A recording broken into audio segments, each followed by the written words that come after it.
Hello, and welcome back to Dagish America Presents. I'm your host, Ben Harrell, and I am so happy to have the opportunity to talk to you again about the industry that I work in.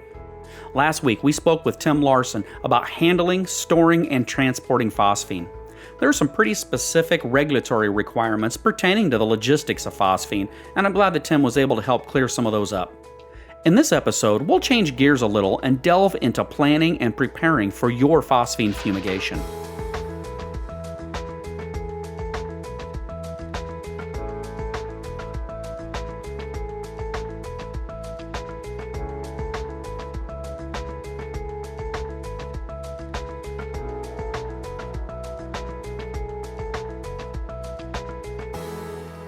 All fumigants can be dangerous if handled or used improperly, and because of this, it's vital that the fumigator plan and prepare before they ever apply a single gram of phosphine.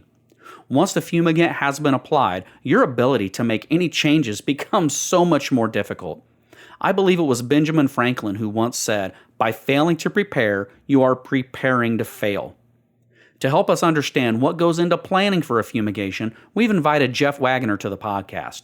Jeff is the Vice President and General Manager at Fumigation Service and Supply, and he has over 28 years in the fumigation industry. So, please help me welcome Jeff to the podcast. Jeff, thanks so much for taking some time out of your busy schedule today to discuss phosphine with us.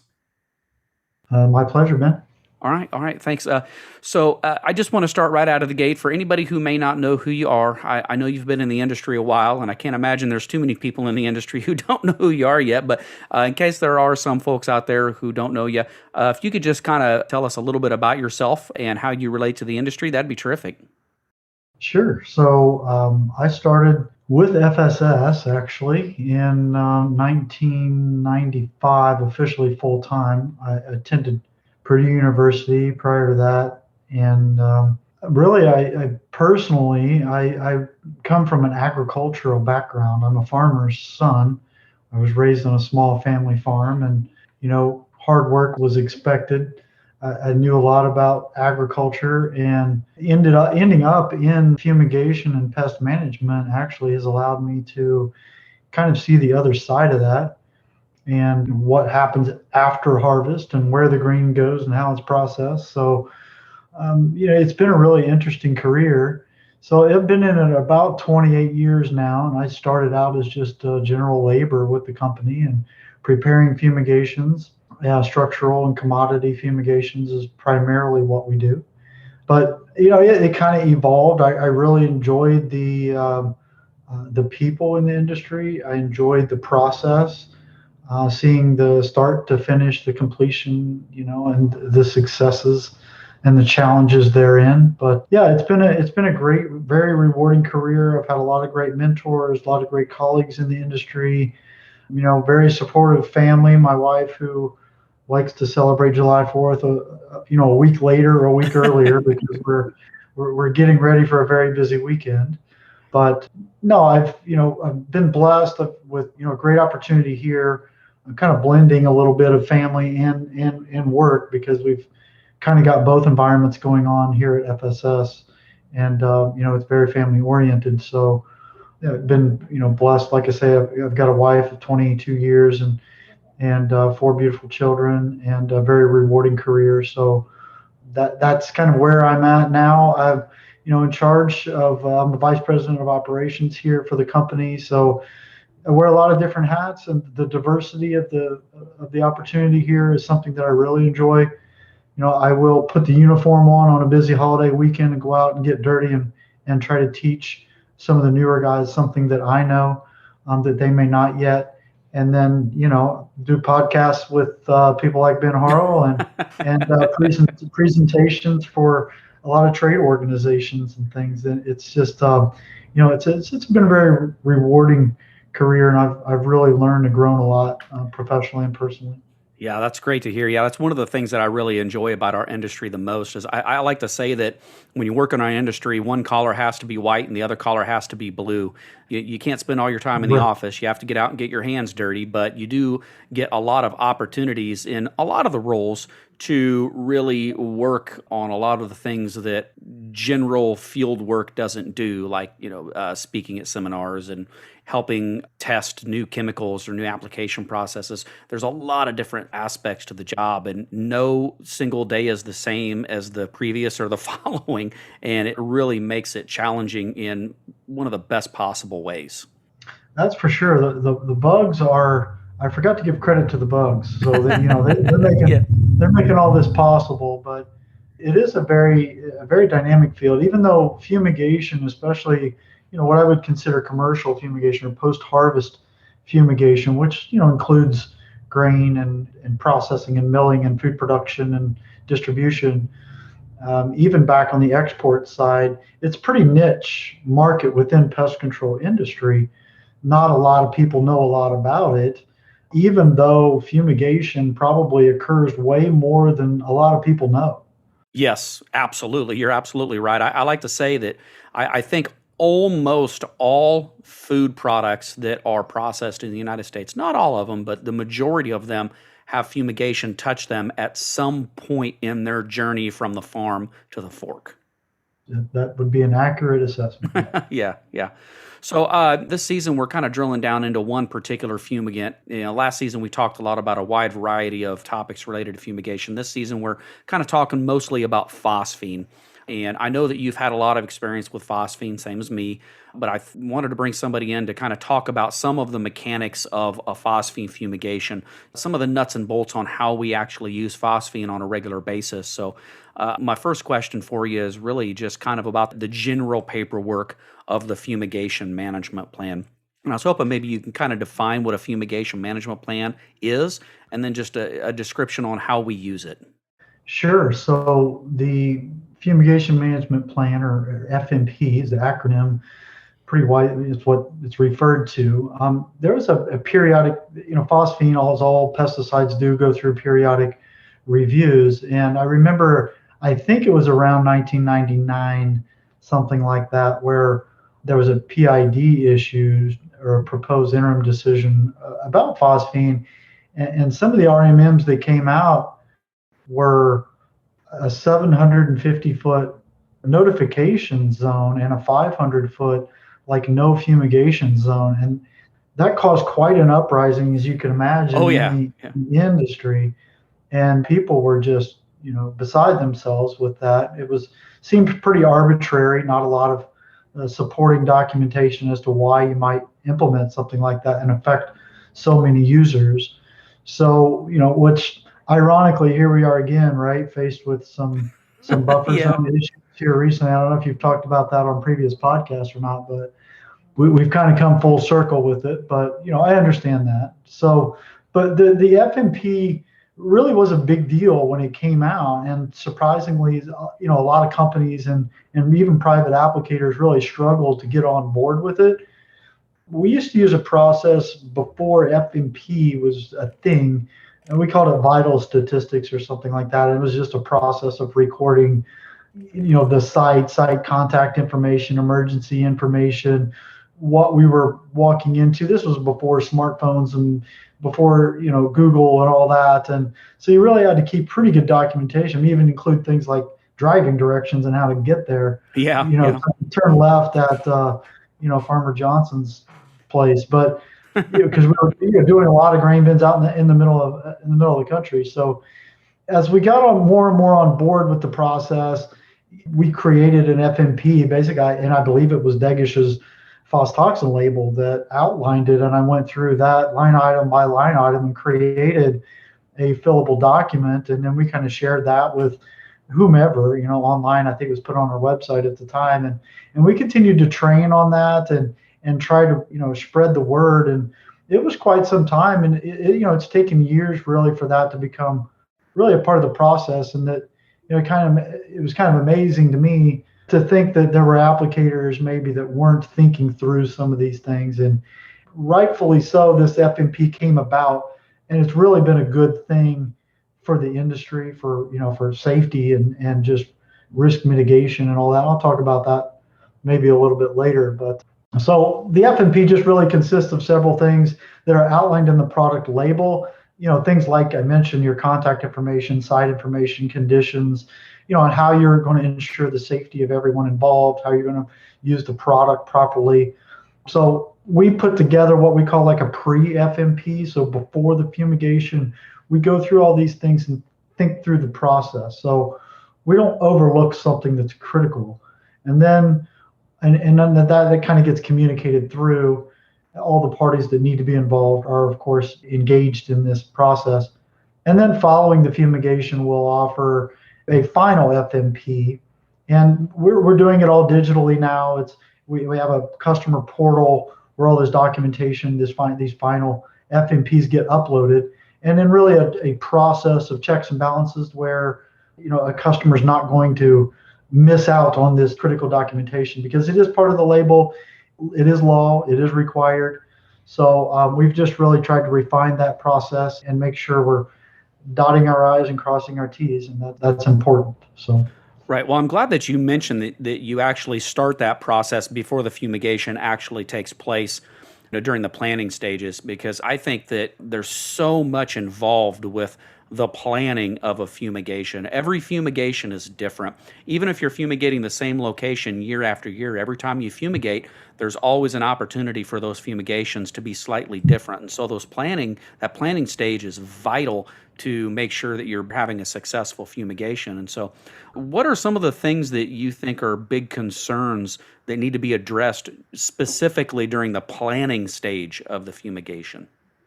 Yeah, well, that's a great question. And I like surprises, but I don't like surprises for when I'm at work, right? Yeah, yeah. So yeah, the phone call you get that you got to react to, and things happen. Certainly with this high risk industry that we're in, there's always opportunity for that. But we put it on our clothing, Ben. It's safety first, and I've spent years, and we spend a lot of time training our people what to look for, how to be safe, equipping them properly, and empowering everyone at the company on how to work safely, and that they have the authority to refuse unsafe working conditions, whether that's imparted on them by a fellow coworker or whether it's something that a customer might ask them to do that may be unsafe. So we really spend a lot of time and effort in teaching our staff and team members how to be safe. So we're looking to protect our people, so the applicators, we're also empowering them and educating them so that they can help protect bystanders. Those are the people who are totally ignorant of the event. They don't know what phosphine is, don't know the dangers they're in. So we have to be able to protect them as responsible applicators. And then I'd say, protection of the facilities, safety of the facilities. With some of the properties of phosphine, you can harm facilities or electronics or something like that in a structure. So how to go about protecting facilities. And then the products. The products are that's where our customers or how our customers are getting paid, which then in turn allows them to pay us for our services. So we have to make sure that we're protecting the products. And finally, the safety of the consumer. You don't want an adulterated product to go out there, and risk mitigation, I'd say, kind of falls in the safety bucket too. Right. I feel like with phosphine as a gas, it gets in, it gets out, it does its job, it doesn't leave residues and things of that sort on the product. So I feel like fumigation is a very effective means of pest management. But mitigating, risk is something else that we always have to be concerned with, and we're looking out for. Our customers don't always know the inherent risks of fumigation. So through the FMP process and just through great communication and kind of a safety first mentality, I think we're able to accomplish a lot of those things. The second thing I'd say was probably efficacy. There's a big commitment there. A company makes commitment to have safe product or protect their commodity. They're shutting down operations perhaps, which in the grand scheme of things, the cost of shutting a facility down can be quite substantial compared to the cost of fumigation. So Sure. We want to make sure that their return on their investment is realized by controlling the pests that we're targeting. That's why they've hired us.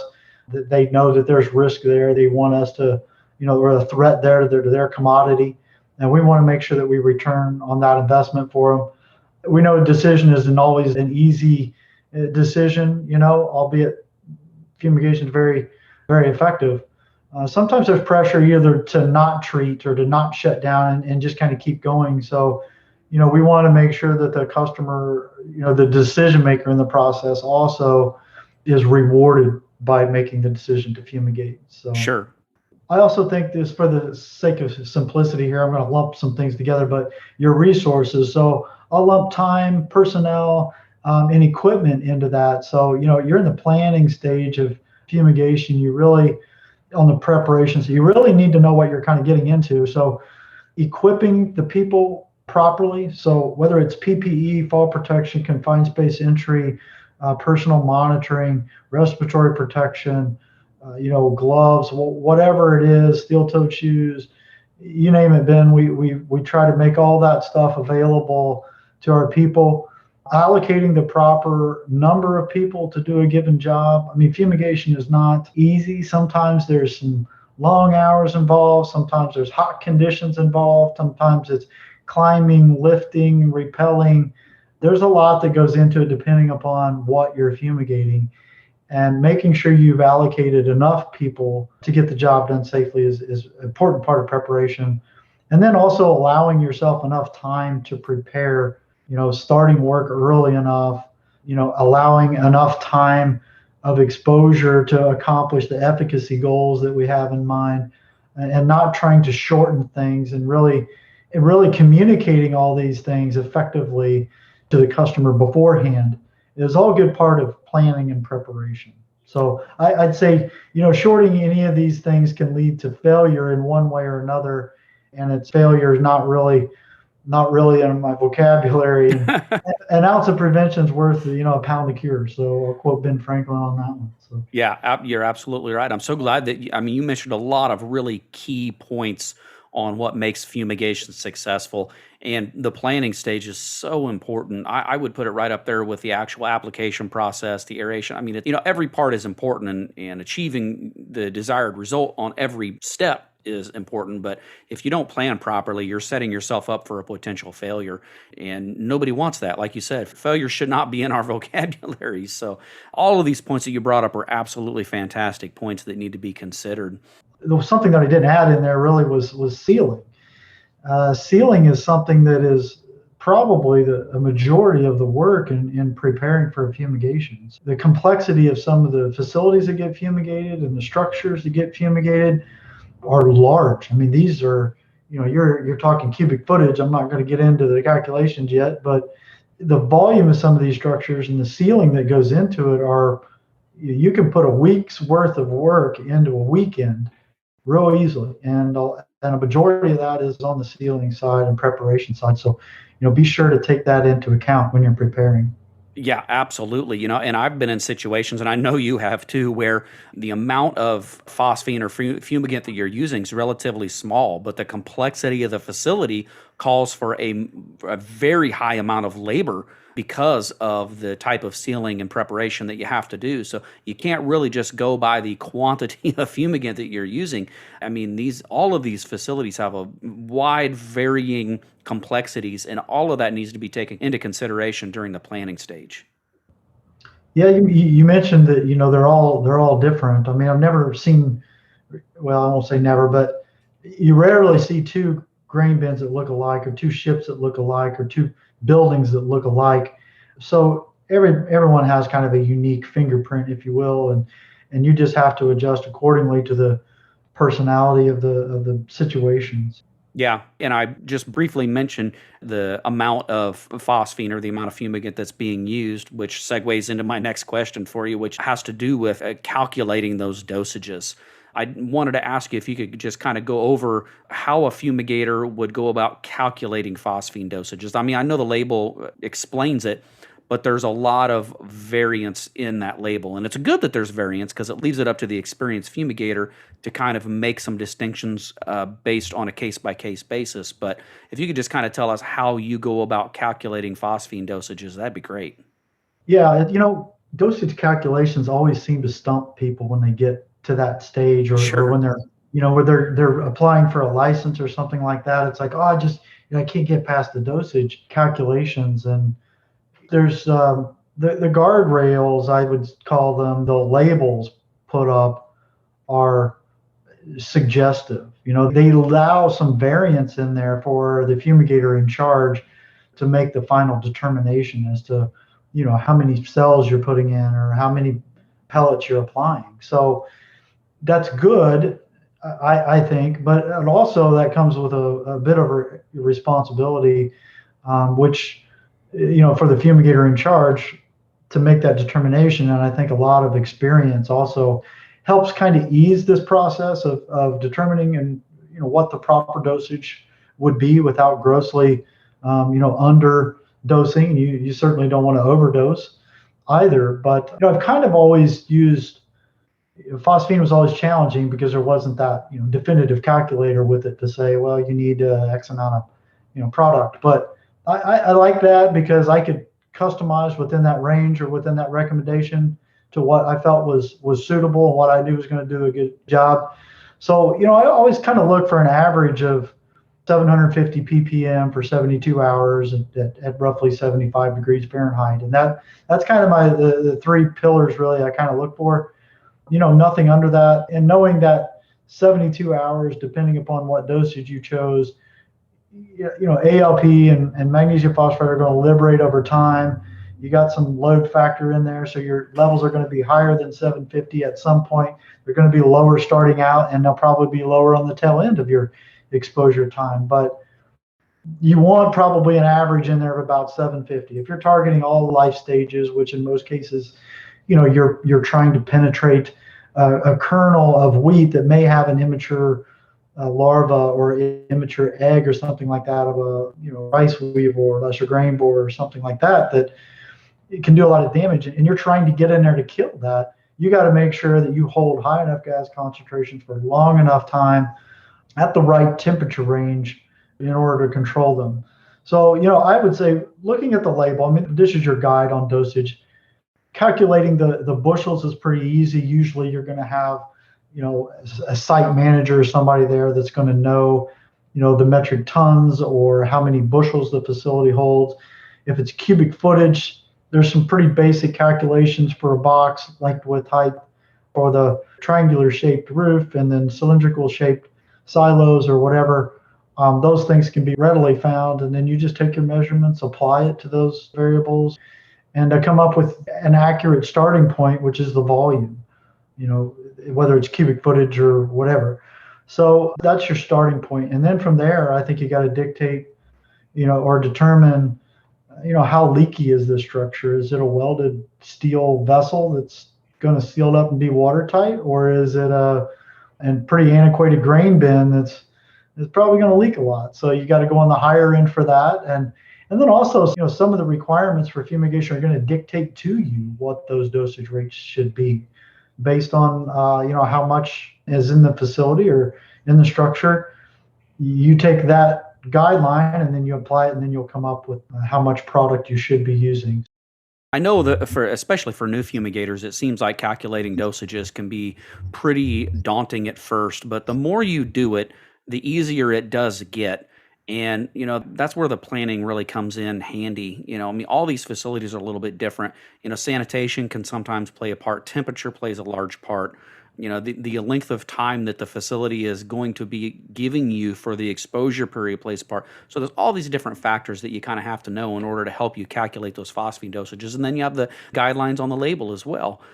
So your train of thought on how you approach it is more what I was going for, and that was some great information that you shared. So I really appreciate that.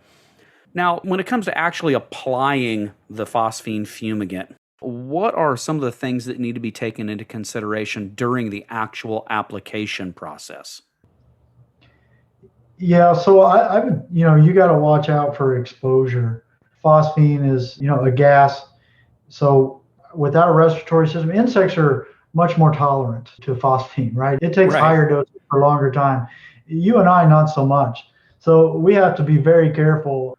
Wear the proper PPE. That's very important, and that's personal protective equipment. understanding what levels you can be in and what levels you should not be in, what the appropriate respiratory protection is to put on. If you've got that zero point 0.3 ppm TWA, if you're higher than that, you need to put your mask on. If it's above 15 ppm or you don't know, you should really be wearing a self-contained breathing apparatus. So those are the guidelines for it. But really kind of knowing, I think, the conditions that you're in. So I think personal monitoring is very important to make sure you can protect yourself for all the reasons that we've said above. A careless fumigator is not going to have a very long career, Yeah. one way or another. So, you got to be aware and protect yourselves. With the properties of solid phosphine or solid aluminum phosphide or magnesium phosphide, moisture is always problematic. It accelerates that reaction time so quickly, and heat is a byproduct of it. And with accelerated reaction, you can get levels that can be flammable. So you have to be very careful of your surroundings. The FMP process, I think, is going to help you be aware of potential issues. You've always got threat of rain, something leaking, wet grain or condensation that can happen with large temperature differentials and things like that. Stacked commodities and sweating and things inside grain bins. So those are some of the things you really need to watch during the application process. There's always a threat with phosphine for some spontaneous combustion, whether it's opening a flask, opening a magnesium strips or something like that.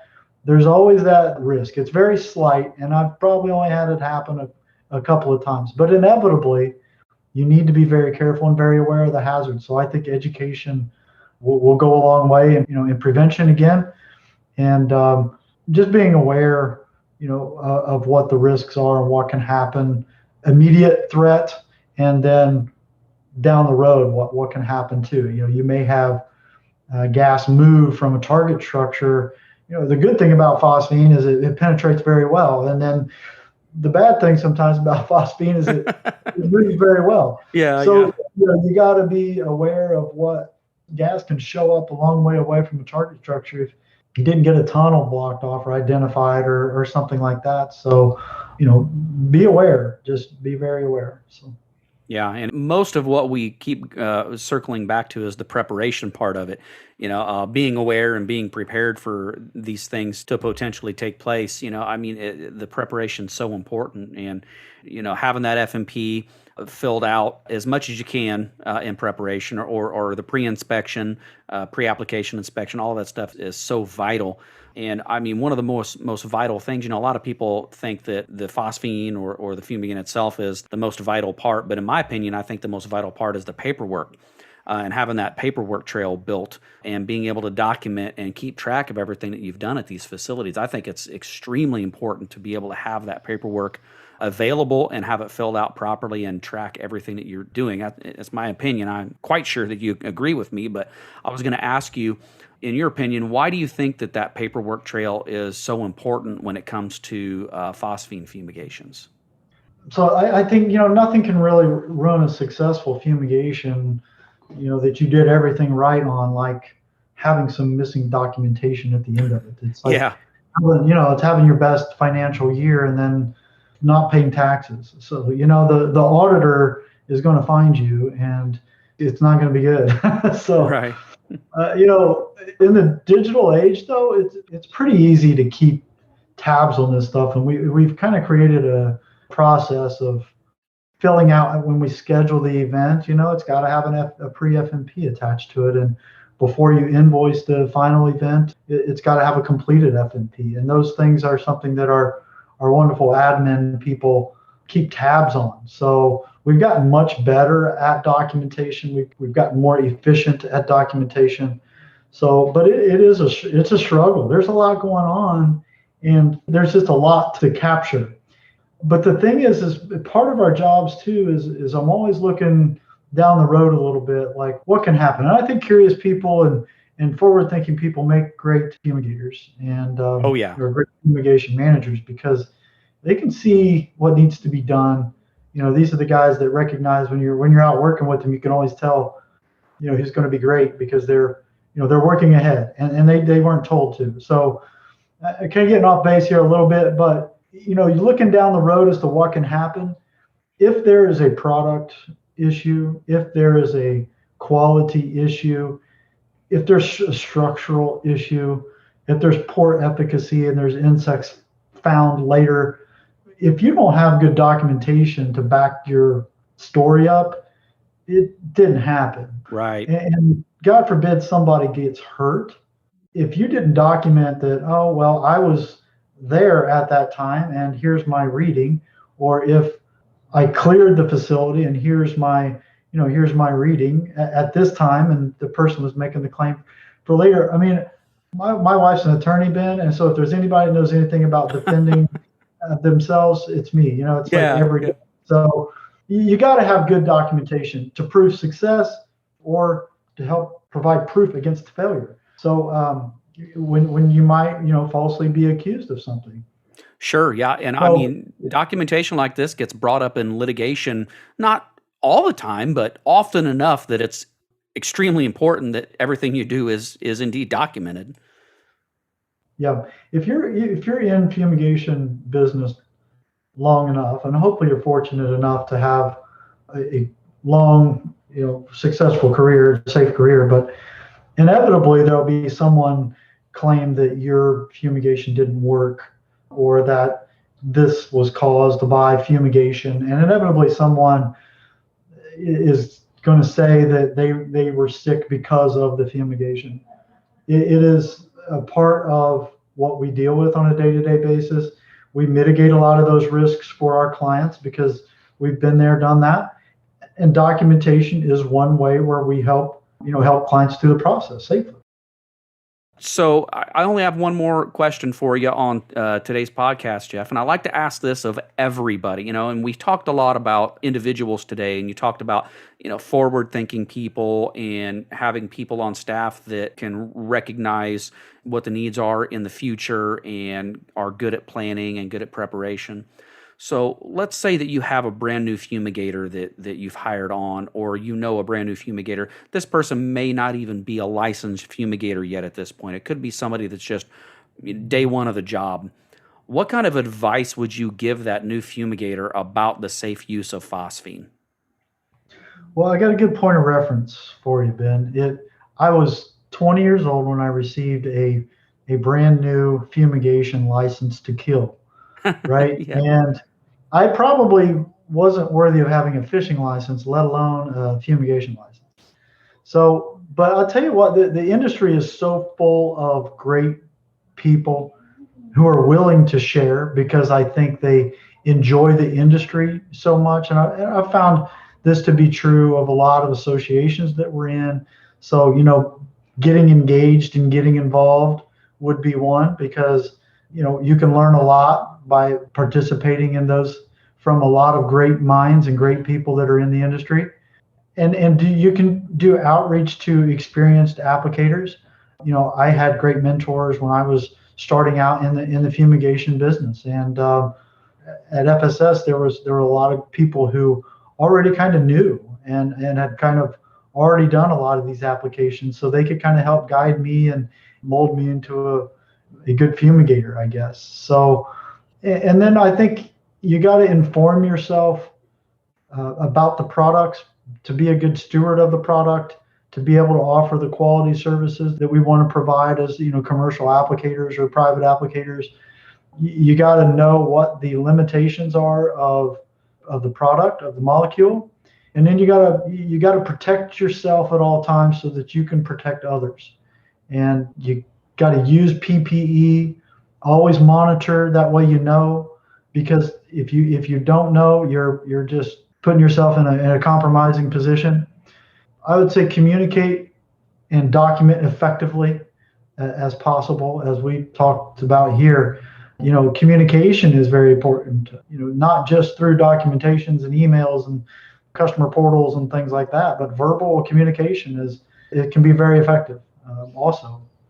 I would also include, with the effective use of phosphine here, being aware of the age of the molecule in the industry and the potential for resistance and the importance to be successful with efficacy and not have failures. Dead insects don't breed resistance. Yeah.